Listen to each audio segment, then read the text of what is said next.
오늘은 멈추지 않는 예수님이라는 제목으로 한번 말씀을 나누겠습니다. 마가복음을 쭉 보고 있는데 지난주에는 예수님께서 드디어 오랜만에 이제 고향을 찾으셨는데 생각과 달리 고향 사람들이 예수님을 거부하고 배척하는 그런 말씀을 우리가 살펴봤습니다. 그래서 예수님이 참 어쩔 수 없이 그곳에서 소수의 병자들만 약간 고치시고 다른 마을로 가셨다고 그렇게 기록이 되어 있습니다. 오늘 6장 7절부터 읽었는데 앞절에 보시면 이제 그들이 믿지 아니함을 이상히 여기시고 이렇게 되어 있습니다. 고향 사람들이 자신을 믿지 않는 것을 예수님도 상당히 이상하게 여기셨죠. 그런데 어떻게 하셨냐면 이에 모든 촌에 두루 다니시며 가르치시더라 이렇게 되어 있습니다. 사람들이 믿지 않는 것을 이상히 여기시고 참 안타까워하셨지만 그 다음 뭐라고 했죠? 이 예수님이 복음을 전하기를 쉬셨더라 이렇게 되지 않고 이 예수님이 다른 마을로 다니시면서 복음을 전하셨더라 이렇게 시작이 되고 있습니다. 예수님은 얘들아 제자들아 참 우리가 내 고향에서 내가 이렇게 배척받고 참 힘들었는데 좀 우리 좀 몇 달 쉬다가 나중에 다시 전도하자 못하겠다 이런 것이 아니라 곧바로 이에 다른 마을로 가서 복음을 전하고 가르치셨다고 주님이 말씀하고 있습니다. 그러니까 어떻게 보면 위기죠. 예수님의 사역이 막히는데 예수님은 이제 제자를 파송하시는 어떻게 보면 더 창의적인 더 새로운 방법으로 위기를 돌파하면서 이 복음을 전하는 사역을 계속하시는 것을 우리가 알 수가 있습니다. 오늘 말씀 우리가 전에는 그렇게 예수님이 배척받는 장면이고요. 그 후에 보시면 14절 이하에 보시면 이렇게 되어 있어요. 세례 요한의 죽음에 대한 내용이 나와 있습니다. 세례 요한이 헤롯 왕에게 잡혀 있다가 아시는 것처럼 이렇게 헤로디아의 또 춤을 보고 죽이는 그런 안타까운 장면이 이제 바로 뒤에 나오거든요. 그러니까 오늘 12제자를 파송하는 이 사건은요. 예수님의 배척 사건과 세례 요한의 죽는 그 사건 중간에 기록이 되어 있습니다.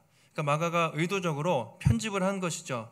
그러니까 왜 이렇게 기록을 했을까? 이제 저자의 의도를 생각해 보면 그만큼 예수님의 제자로 살아가는 것이 이 복음을 증거하는 일이 고난과 핍박의 길이라는 것을 보여줍니다.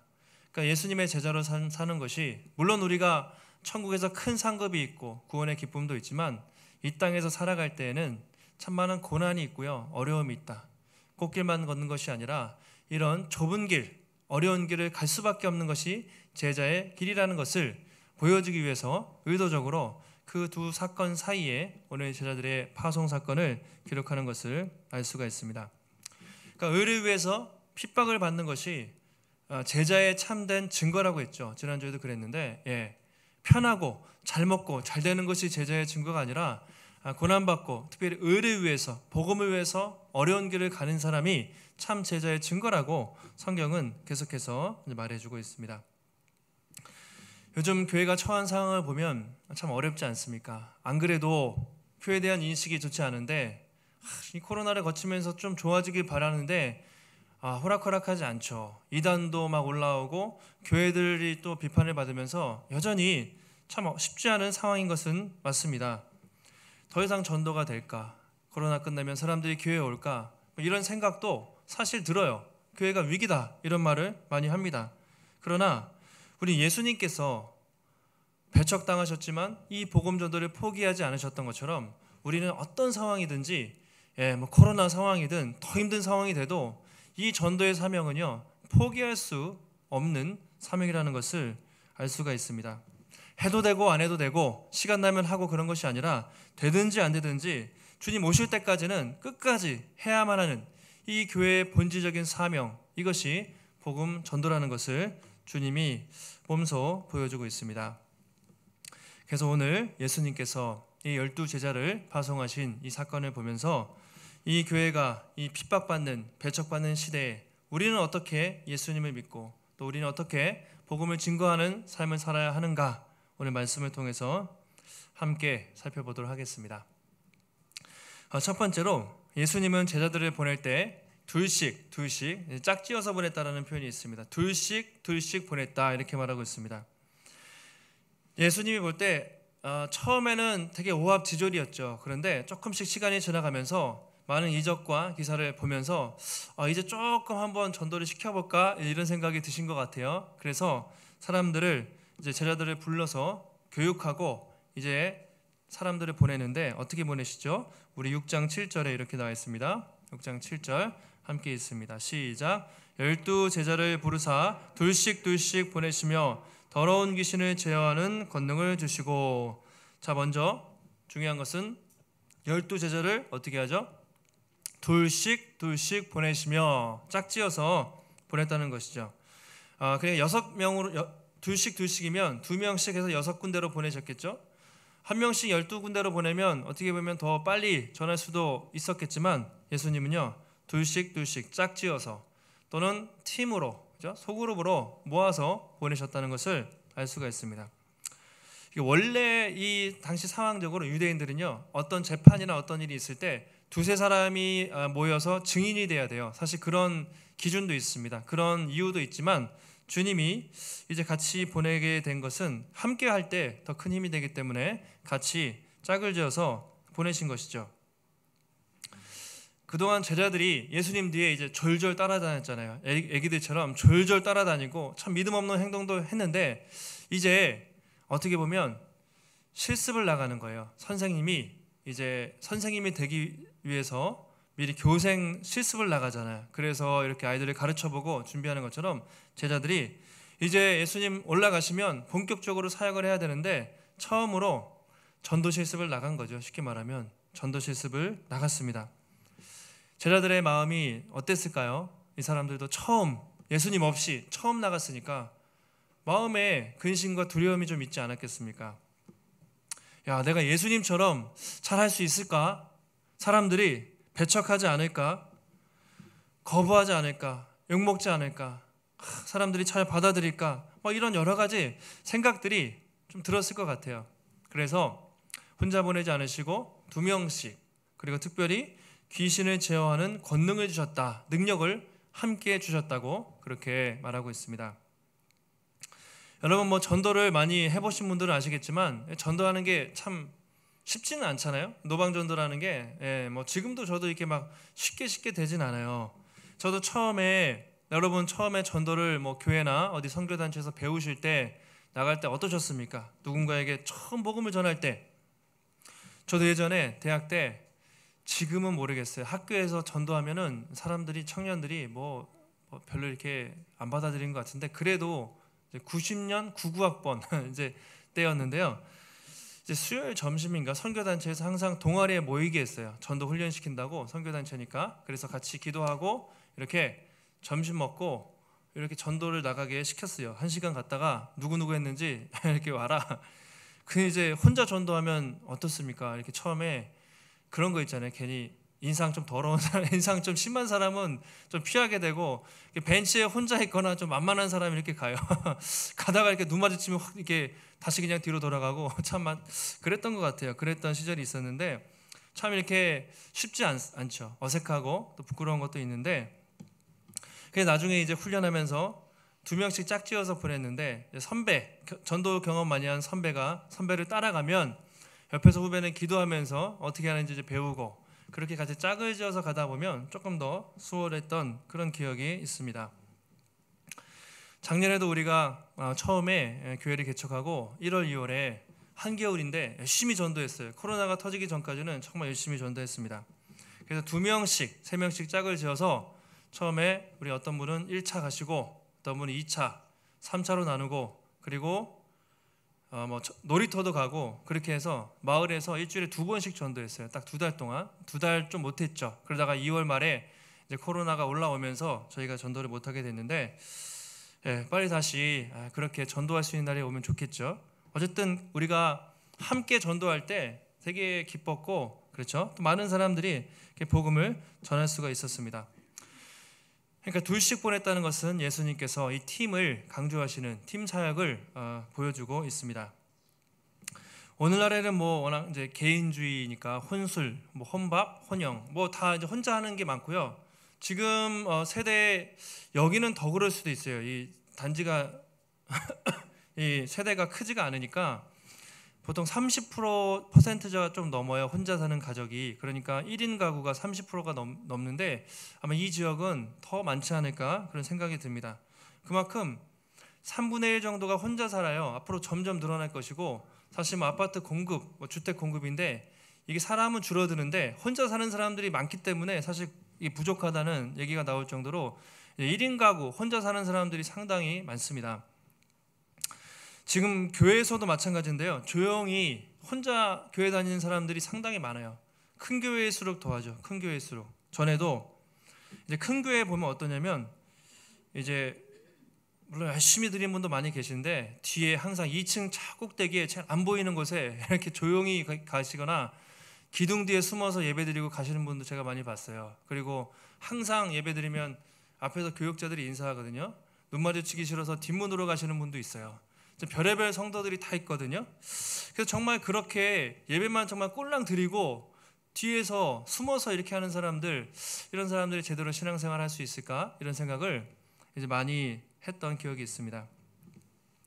제가 점점 이렇게 사역을 하고 신앙생활 하면 할수록 혼자서 신앙생활 하는 것보다 위험한 게 없다, 이런 생각을 합니다. 정말 혼자 신앙생활 하는 것보다 위험한 게 없어요.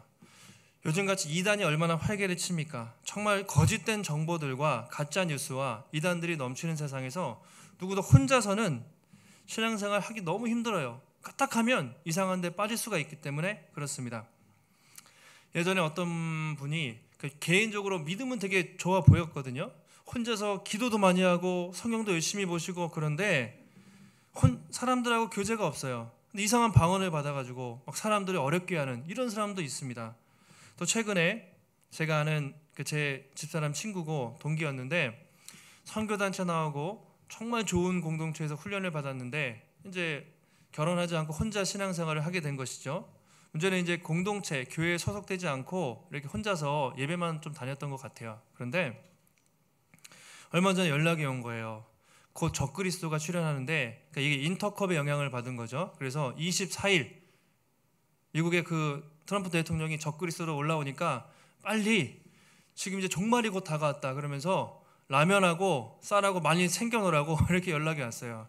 진짜 신앙생활 잘하는 사람이었고 정말 진지하게 저희를 걱정하는 마음으로 정말 이제 종말이 얼마 안 남았으니까 많이 사놓으라고 그렇게 연락이 와서 어떻게 그 친구가 그럴 수 있지? 진짜 안타까웠어요. 근데 혼자 있으면 누구든지 그럴 수가 있는 것이죠. 혹시 여러분 집에 쌀이나 라면 많이 쌓아놓으신 분 계세요? 요즘에 이상한 선교단체들 종말론, 뭐 음모론 그런 게 많은데 다 속지 마시고 가짜 뉴스입니다. 그렇죠? 근데 그만큼 분별하기가 너무 힘든 세상에 살고 있어요. 예전에 만났던 분들 중에 이렇게 지금도 꾸준히 신앙생활 잘하는 분들은 100% 좋은 교회, 좋은 공동체에 소속이 되어 있습니다. 혼자서 신앙생활 하는 사람들은요 거의 잘할 수가 없어요. 그러니까 지금은 믿음이 좋아 보이는 것 같은데 오래 가질 못해요. 혼자서는 안 되기 때문에 주님이 우리를 그렇게 부르신 것이죠. 우리를 교회로 부르신 이유는요, 예배만 드리고 우리도 달랑 가면요 그렇게 될 수밖에 없습니다. 우리가 상황적으로 코로나 때문에 교제가 좀 제한되는 부분은 있지만 앞으로 어떻게든 우리가 공동체를 이루어야 되고요, 공동체와 함께 성도들과 함께 삶을 나누고 또 신앙을 나누면서 같이 이렇게 가야 오래 갈 수가 있다는 것이죠. 저도 개척을 하면서 이렇게 좀 고민이 되거나 어렵거나 누구에게 참 말하기 어려울 때 제일 위로가 되는 것이 개척자 목사님들 모임이거든요. 한 달에 한두 번씩 이렇게 뭐 만날 때도 있고 줌으로 온라인으로 할 때도 있는데 거기 가면 대부분 다 비슷한 고민을 하세요. 근데 저도 작년에 개척하고 뭐 이런저런 고민이 있었겠죠. 그런데 가보면 저보다 더 어려운 분도 있고요, 더 경제적으로 어려운 분도 있고, 더 사람 때문에 힘들어하는 경우도 있고, 정말 더 어려움을 겪는 분들을 많이 보는데 같이 만나서 나누고 기도하다 보면 정말 같이 힘이 나는 것이죠. 그래서 이게 함께 할 때 우리가 힘이 있는 것이죠. 지금은 네트워크 시대라고 하잖아요. 정말 성도들 간에도 그런 네트워크, 그런 교제가 없이는 지금 참 신앙생활하기 어렵습니다. 저희가 예배는 드리지만 이제 좀 더 깊은 교제를 위해서 작년에도 사랑방을 편성을 해서 더 모이려고 그러면 또 어렵고 뭐 그런 상황적으로 어쩔 수 없었는데, 그래서 저희가 이번 토요일에 큐티 모임을 하잖아요. 소그룹에서 사랑 모임을 할 텐데 다음 주부터 다시 모임을 좀 재개하려고 합니다. 여기서라도 잠깐 아니면 줌으로라도 정말 기도 제목을 나누고 우리가 같이 하지 않고서는 이 믿음의 싸움을 싸워 나갈 수가 없어요. 그렇기 때문에 우리가 함께 한다는 것이 중요하다는 것이죠. 그 7절 말씀에서 또 중요한 구절이 있습니다. 12제자를 어떻게 했죠? 부르사 이렇게 되어 있습니다. 부르시고 둘씩 보내시며 이 표현이 있는데요. 부르사 보내시며 이것이 이제 동사로 보면 부르시고 이제 콜링이라고 되어 있는데 제자들을 선택해서 부르셨죠. 그 다음에 어떻게 하셨습니까? 그들을 샌딩이라고 되어 있는데 파송하셨어요. 다시 보내신 것이죠. 자, 부르심과 보내심 이것이 성도의 중요한 제자훈련의 방식입니다. 예수님의 제자훈련 방식은 부르심, 다시 말하면 소명이죠. 그리고 보내심, 다시 말하면 파송이죠. 한번 따라해 보실까요? 부르심과 보내심. 예, 먼저 우리를 부르세요. 그래서 제자로 훈련시키시고 그리고 다시 세상으로 보내십니다. 예, 이 두 가지가 중요한 것이죠. 십자가 지시기 전날 밤에 제자들에게 이렇게 얘기했어요. 요한복음에 나오는데 이렇게 요한복음 17장 15절 한번 띄워주시면 이렇게 얘기했습니다. 내가 비옵는 것은 그들을 세상에서 데려가시기를 위함이 아니고 다만 악에 빠지지 않게 보존하시기를 위함이니이다 기도하셨는데 내일이면 십자가에 죽으시고 이제 곧 부활하시고 올라가시잖아요. 저 제자들을 얼마나 안타까웠겠습니까? 그런데 세상에서 데려가지 마시고 세상 속에 살면서 악에 빠지지 않도록 보호해달라고 기도하셨습니다. 왜냐하면 세상에서 감당해야 할 사명이 있었기 때문이죠. 그러면서 17절 한번 다시 보여주실까요? 요한복음 17장 18절이죠. 18절에 보시면 이렇게 되어 있습니다. 18절 읽겠습니다. 시작. 아버지께서 나를 세상에 보내신 것 같이 나도 그들을 세상에 보내었고 기도하시면서 아버지께서 예수님을 세상에 보내셨죠. 파송하셨죠. 성육신이라고 합니다. 하늘에서 이 땅으로 예수님을 보내신 것처럼 이제 나도 저 제자들을 세상에 파송합니다. 이런 기도를 하신 것이죠. 이제 제자들을 세상에서 불러서 선택을 하셨지만 부르셨지만 이제는 저들이 세상에 나가서 이 복음을 전해야 하기 때문에 세상에 보냅니다. 이렇게 기도를 하고 계신 것이죠. 그러니까 여러분 제자는 뭐냐면 나 혼자 예수 믿고 구원받았으니까 끝. 나만 구원받으면 돼. 상당히 이기적인 신앙이고 이건 제자가 아닙니다. 제자는 내가 예수님께 부르심을 받았으니 내가 이제 콜링이죠. 이 복음을 가지고 세상에 나간다. 나가서 복음을 전한다. 그런 선교적인 삶을 사는 것이죠. 소명에 합당한 삶을 사는 것이죠. 이게 제자지 나만 예수 믿고 조용히 신앙생활하면서 천국 간다. 제자가 아닙니다. 그런 제자는 세상에 없다는 것이죠. 그래서 사람들이 알아서 교회 오겠지, 알아서 예수 믿겠지 해서는 안 되고요. 우리가 이 복음을 받았으면 우리 주변에게 누구에게든지 어쨌든 이 복음을 전하는 삶을 살아야 한다는 것이죠. 그래서 항상 요즘에 많이 강조하죠. 모이는 교회 그리고 흩어지는 교회. 예전에는 모이는 교회만 강조했어요. 이게 잘못된 거죠. 모이기만 하면 매일 모여서 여기서 교제하고 우리끼리 즐겁고 물론 모여야 됩니다. 그런데 모이기만 하고 우리끼리만 좋으면 안 되고요. 반드시 흩어져서 세상에 나가서 자기를 부르신 곳에서 가정에서 직장에서 부르신 곳에서 이웃들에게 하나님의 백성답게 살고 그 복음을 전하는 삶을 살도록 파송받은 것이 예수님의 제자라는 것이죠. 그래서 모이는 거 중요한데요. 흩어지는 것도 중요해요. 흩어져서 각자의 삶 속에서 주중에 매일의 삶 속에서 하나님의 백성답게 살아가는 것, 이것이 어떻게 보면 궁극적으로 제자들의 사명이라고 우리가 말할 수가 있습니다. 그것이 바로 세상의 빛과 소금이죠. 아시는 것처럼 주님이 교회의 빛과 소금이 되라가 아니라 세상 속에서, 세상 한복판에서 어두운 세상을 밝히는 빛으로 썩어진 세상을 깨끗하게 하는, 정결하게 하는 소금으로 살라고 했는데 세상 속에서 결국 빛을 내고 짠맛을 내야 하는 것이 우리 제자의 성도의 소명이라고 주님이 말하고 있습니다. 자, 두 번째로 제자들의 파송은요 어떤 의미가 있냐면 복음을 전하는 것이 얼마나 시급한지 급한 일인지를 보여주고 있습니다. 우리 6장 8절과 9절인데요. 두 절 함께 읽겠습니다. 시작.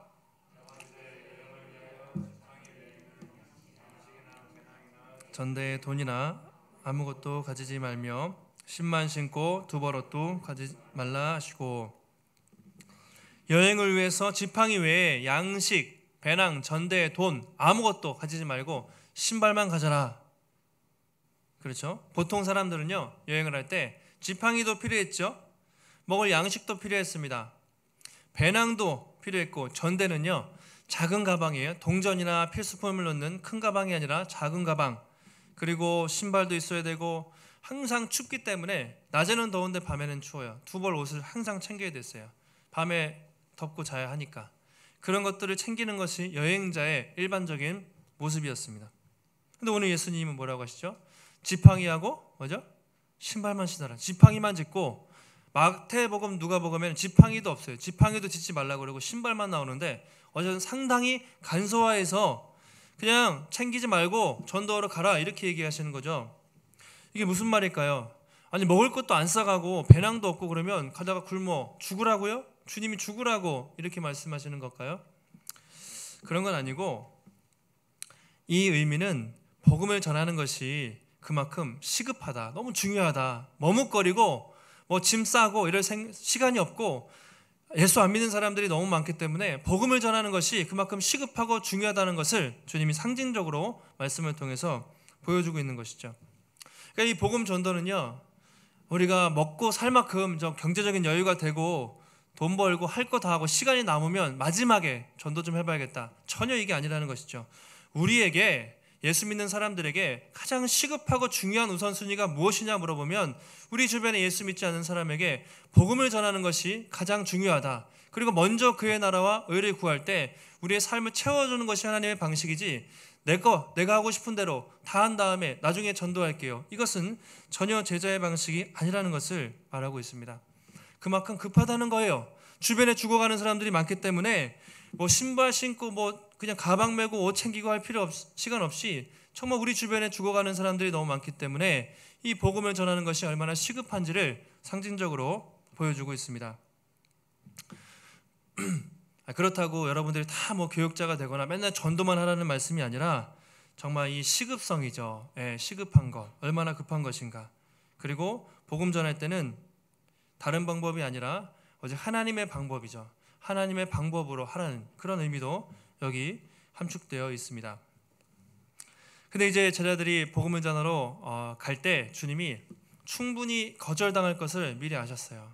호락호락하지 않을 거야. 거절당할 때 어떻게 해야 하는지 주님이 11절에 말하고 있습니다. 같이 한번 우리 6장 11절 말씀 읽겠습니다. 시작. 어느 곳에서든지 너희를 영접하지 아니하고 너희 말을 듣지도 아니하거든 거기서 나갈 때 발 아래 먼지를 떨어버려 그들에게 증거를 삼으라 하시니. 네, 복음을 전하러 가는데 거절당합니다. 어떻게 해요? 발 아래 먼지를 떨어버려라, 그들에게 증거를 삼으라, 이렇게 얘기하시네요. 발 아래 먼지를 떨다, 이게 무슨 의미일까요? 이스라엘에서는 발 아래 발을 털고 먼지를 터는 것이 그 사람, 그 지역을 경멸한다는 그런 의미를 가지고 있습니다. 더 이상 나는 그들과 상종하지 않겠다는 상징적인 의미가 있어요. 우리 같으면 예전에 뭐 부정 탄다 그러면 뭐라고 하죠? 뭐 소금을 치나요? 소금 뿌리고 뭐 재를 뿌린다고 하는데 거의 그래요. 그래서 유대인들이 이방 지역에 갔다 오면 항상 신발을 털었다고 합니다. 왜냐하면 내가 부정한 땅에 가서 이방 땅에 갔기 때문에, 부정 탔기 때문에 항상 신발에서 먼지를 탈탈 털었어요. 이방인의 부정함이 타지 않게 해달라고. 그런 의미에서 유래했습니다. 예수님은 제자들에게, 복음을 거부한 사람들에게 어떻게 보면 단호하게 이 발에 먼지를 털고 나오라고 그렇게 말하고 있습니다. 이게 무슨 의미냐면요, 만약에 우리가 누군가에게 복음을 전했을 때 그들이 거부한다면 우리에게 책임 있는 게 아니라 그 복음을 거부한 사람들에게 책임이 있다는 것을 말해주고 있어요. 만약에 우리 주변에 있는데 우리가 복음을 전하지 않아서 그들이 믿지 않으면 우리에게 책임을 물으신다고 되어 있습니다. 우리가 안 전했기 때문에. 그런데 우리가 계속해서 전하고 기도하고 또 노력했음에도 불구하고 끝까지 그 사람이 거부하면 마지막에 지옥 가는 것은 그 사람 책임이라는 것이죠. 그렇기 때문에 우리도 어쨌든 그런 책임감을 가지고 복음을 전해라. 그러나 그들이 거부할 때는 그 사람의 책임이라고 그렇게 주님이 말씀하고 있습니다. 우리 이 말씀을 보면서 여러분 주변에도 믿지 않는 분들이 많이 계실 텐데요. 2021년이 밝았죠. 작년에 한번 생각해 보세요. 적어도 1년을 살면서 나를 통해 한 사람이라도 누가 예수님을 영접했는가?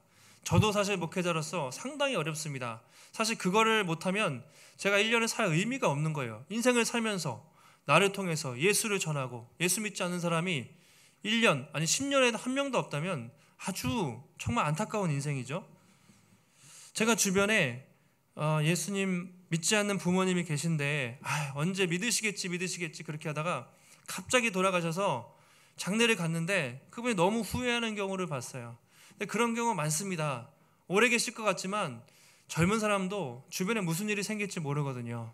그래서 정말 시급하게 이것을 우리 주변에 있는 사람들에게 복음을 전하는 것이 중요하다고 그렇게 말하고 있습니다. 어쩌면 여러분 가족 중에서 여러분 형제 자매 여러분이 자주 만나는 이웃이 있습니까? 누가 전하겠지, 다른 사람이 하겠지, 언젠가 뭐 어떻게 예수 믿겠지. 그렇지 않습니다. 여러분이 아니면 그 사람은 복음을 못 들을 수도 있고요. 그 사이에 무슨 일이 생길 수도 있다는 것이죠. 저희 교회도 보시면 또 이렇게 성도님 중에서 이렇게 가족 중에 배우자 중에 한 분만 나오시는 분들이 많으시고 또 가족 중에 믿지 않는 분들이 많다는 말씀을 많이 들었어요. 근데 한번 생각해 보세요. 좀 올 한 해 여러분 언젠가 믿겠지가 아니라 나의 남편, 나의 아내, 또 나의 형제 자매, 또 내가 자주 만나는 이웃들 있잖아요. 그냥 만나게 하신 것이 아니라 나에게 붙여주신 사람인데 계속 미루지 마시고요. 정말 올 한 해는 내가 정말 이 사람을 품고 기도하고 복음을 전해야겠다. 물론 결과는 하나님께 있어요. 그러나 내가 정말 포기하지 않고 이 영혼이 돌아오도록 정말 절박한 마음으로 복음을 전해야겠다. 저는 그렇게 우리가 결단할 때 하나님이 참 기뻐하실 것 같습니다. 자, 그러면 이제 예수님이 지금 계속 이제 교생 나가기 전에 교육을 하시는 거예요. 거부당할 때는 걱정하지 마. 그리고 마지막에 복음의 메시지를 말씀하시는데 그 메시지 내용이 무엇이냐면 6장 12절인데요. 같이 한번 읽어보실까요? 6장 12절 13절 시작. 제자들이 나가서 회개하라 전파하고 많은 귀신을 쫓아내며 많은 병자에게 기름을 발라 고치더라. 뭐라고 전했습니까? 나가서 제자들이 회개하라 회개하라. 이 말씀 어디서 많이 들어보셨죠? 예수님도 회개하라 천국이 가까이 왔느니라. 세례요한도 회개하십시오 천국이 가까이 왔습니다. 이 회개하라 그리고 천국은 하나님 나라죠. 하나님 나라가 지금 이 땅에 임했습니다. 이것이 복음의 메시지라는 것이죠. 회개가 무엇입니까? 회개 많이 들어보셨지만 회개는 하나님 앞에 나의 죄를 고백하고 회개는 그냥 이렇게 뭐 반성하는 그런 게 아니라 하나님 앞에 내 죄사함, 죄의 고백이 있어야 되고요. 삶이 완전히 바뀌는 것입니다. 삶의 목표와 방향을 완전히 바꾸는 것이 참된 회개죠. 그러니까 이전에는 내 마음대로, 내 뜻대로, 내 생각대로, 내 계획대로 살았다면 이제는 하나님을 내 삶의 주인으로 모시고 하나님의 뜻대로, 하나님의 말씀대로 살아가겠다고 삶의 방향을 전환하는 것, 유턴이라고 하죠. 가다가 방향을 바꿔서 이제는 이쪽으로 갔다면 이제는 하나님 방식대로 가겠다고 하는 삶의 완전한 전환, 결단, 이것이 회개죠. 그래서 우리가 예수님을 영접하기 위해서는 반드시 회개가 있어야 돼요. 또 회개를 위해서는 죄에 대한 고백이 있어야 되고 그냥 예수님 믿습니다가 아니라 죄를 고백하고 내 방식을 버리고 이제 주님이 내 주인이시고 하나님의 방식대로 살겠습니다 라고 하는 것이 회개죠. 예수 믿었으니까 구원받고 천국 갑니다. 신앙생활 열심히 하세요. 그거는 참된 회개가 아니죠. 그래서 가는 곳마다 회개하십시오. 당신의 삶을 하나님께 돌이키고 하나님께 돌아오라고 가는 곳마다 제자들이 말씀을 전했습니다. 근데 이제 우리가 좀 참고해야 되는 게 이제 함축돼서 이 메시지가 나왔는데 지금 그렇다고 사람들한테 당신 회개하십시오. 회개하지 않으면 지옥 갑니다. 이렇게 하시면 안 되고 예수 천당, 불신 지옥 이런 시대는 우리가 좀 지났습니다. 사람들이 그럼 뭐 다 도망가죠. 복음을 전할 때는 따뜻하게 전해야 돼요. 사랑으로 전해야 됩니다. 지금 시대는 사람들의 마음을 열어야 돼요. 정말 그 사람을 사랑하고 정말 그 사람을 긍휼히 여기고 정말 그 사람을 불쌍히 여기는 주님의 마음으로 정말 기도하면서 존중하는 마음으로 사랑으로 복음을 전해야 됩니다. 그래야 그들의 마음이 열리고 복음이 들어가지. 뭐 사실은 이렇게 회개하라고 그렇게 외치는 것도 뭐 의미가 있을 수 있지만 그래서 복음이 들어가진 않죠. 마음의 문이 열려야 복음이 들어가게 되는 것입니다. 저희들이 그래서 회개하라고만 하지 않고 어떻게 했습니까? 귀신을 쫓아내며 많은 병자를 고쳐줬다고 나왔어요. 이것도 사실 중요합니다. 그냥 회개하라고만 하면서 정죄한 것이 아니라 그들에게 어떻게 했죠? 그들의 귀신 들린 것을 쫓아주고 병을 고쳐주었습니다. 이게 뭐냐면 영적으로 하나님께 돌아오는 게 당연히 중요한데 그 이전에 그들의 육체적인 삶의 문제, 먹고 사는 문제, 또 그들의 질병, 그 고통을 그들이 말씀으로, 복음으로 터치했다는 것이죠. 그러니까 말로만 전하는 것이 아니라 그들의 삶의 문제를 함께 고민하면서 만져주었습니다. 그랬을 때 그 사람들이 돌아오게 된 것이죠. 그래서 우리가 복음을 전할 때 항상 기억해야 되는 게 사형리 또는 예수 천당 불신 지옥, 예수 믿고 구원받으세요. 그것이 중요한 진리는 맞지만 그냥 그렇게만 한다고 되는 것이 아니죠. 복음을 전할 때 정말 당신의 문제가 무엇인지, 그 사람이 어떤 어려움이 있는지 관심 갖고 기도하면서 이 하나님의 복음이 정말 당신 인생의 유일한 해결책이다. 그렇게 살아봤자 허무하고 답이 없다. 예수 안에 답이 있고 복음 안에 답이 있다는 것을 여러분의 삶에 비추어서 정말 만져줘야 돼요. 그래서 복음이 우리 삶의 대안이다, 정답이라는 것을 보여줘야 됩니다. 세상 사람들은 답이 없잖아요. 기껏해야 스트레스 받으면 뭐 술을 먹거나 친구들하고 놀러 가거나 그냥 삭힐 수밖에 없는데 우리에게는 예수 그리스도가 계시고 하나님을 믿으면 그런 모든 문제들이 해결된다. 그리고 영원한 구원이 있다. 물론 예수 믿어도 고난은 있지만 근본적인 문제가 해결된다. 복음에 답이 있다는 것을 여러분의 삶의 간증을 통해서 보여줄 때 사람들이 마음이 열리고 복음에 반응하게 되는 것이죠. 그냥 요즘같이 그냥 예수 믿고 구원받으라고 해서는 참 쉽지는 않은 세상입니다. 근데 문제는 좀 그거죠. 우리에게 병 고치는 능력이 없잖아요. 여러분 딱 기도한다고 저도 그런 능력이 있으면 좋겠어요. 막 딱 안수하면 막 딱 그냥 사람이 나서 소문나면 막 사람들이 몰려올 텐데 그런 능력이 없습니다. 요즘에 신사도라고 해서 이단 중에서 치유와 병 고침만 아주 극단적으로 하는 또 사람들도 있어요. 그럼 사람들이 또 혹하니까 오지만 이 복음의 본질에서 벗어나 있습니다. 그럼 우리 어떻게 전합니까? 능력이 없는데. 하나님이 주신 우리의 능력이 있는데 그것이 뭐냐면요, 성령님께서 사랑을 통해서 역사하시는 것이죠. 그러니까 세상에서 경험하지 못한 사랑을, 관심을 보여주셔야 돼요. 예수님이 제자들에게 너희가 서로 사랑하라. 너희가 이로써 서로 사랑하면 많은 사람들이 너희가 내 제자인 줄 알리라. 이렇게 얘기하셨는데 세상 사람들이 저 사람 예수 믿는구나, 교회가 다르구나 알 수 있는 한 가지 방법 주셨는데 사랑이라고 말하고 있어요. 세상에 없는 사랑. 세상에 사랑 없죠. 경쟁만 있고 다툼이 있고 분열만 있고 위선만 있는데 정말 세상에 없는 진실하고 참된 사랑의 모습을 여러분 보여주면서 복음을 전해야 됩니다. 그래서 우리의 가장 강력한 무기는 사랑이에요. 그래서 사랑 없으면 복음을 전할 수가 없습니다. 그냥 말로만 예수 믿으세요 이렇게 해서는 안 되고 정말 그 사람을 사랑하는 마음으로 행함과 진실함이라고 얘기하죠. 행함이라는 것은 구체적인 행동이 드러나는 것인데 그냥 말로만 아니라 밥 한 번 사주고 만나고 기도해주고 시간 내서 이야기 들어주고 하는 행함. 그리고 진실함은요, 중심이 있는 사랑이에요. 이 진실함. 그러니까 순수한 사랑입니다. 어떤 대가를 가지고 만나시면 안 돼요. 정말 순수하게 그 영혼이 하나님께 돌아오기 원하는 그런 사랑으로 가면요, 언젠가 그 사람이 그 사랑을 분명히 압니다. 그때 마음이 열리고 복음이 들어가고 교회로 오게 되는 것이죠. 그래서 행함과 진실함으로 사랑하면서 우리가 복음을 전할 때 그 사람에게 복음이 들어가고 또 예수님께 돌아오게 되는 것이죠. 그래서 우리가 노방전도도 앞으로 저희는 할 겁니다. 이거 조금만 좋아지면 학교 앞에 나갈 거고요. 여러분 창고에 전도지가 수도 없이 쌓여 있습니다. 제가 작년에도 매실 전도하려고 수도 없이 쌓는 거를 지금 창고를 볼 때마다 마음이 아파요. 애들도 전도지 엄청 많이 쌓아놨어요. 여러분 좋아지시면 전도할 생각하십시오. 정말 나가야 되고요. 또 한 가지 중요한 것은 관계 전도입니다. 우리가 이 지역에 교회가 있다는 것을 알리기 위해서 저는 선포해야 될 의미가 있어요. 그러나 노방전도 한다고 사람들이 막 몰려오진 않아요. 또 중요한 것은 여러분들이 주변에 있는 사람들, 옆에 있는 사람들에게 관계를 맺으면서 그렇게 복음을 전하면서 할 때 또 사람들이 같이 예수님께 돌아올 수 있다는 것이죠. 말씀을 정리하면 오늘 말씀에서 중요한 것은 결과 보고가 없습니다. 예수님 딱 들어와서 주님, 제가 이렇게 했는데 이렇게 많은 사람들이 영접했습니다. 뭐 그런 얘기가 없어요.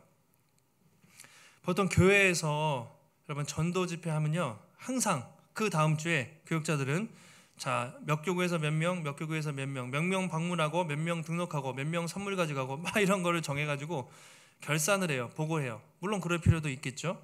그런데 오늘 예수님은 야, 베드로 몇 명, 요한 몇 명, 누구 몇 명 전도했네, 누가 1등 이런 식으로 하지 않으셨어요.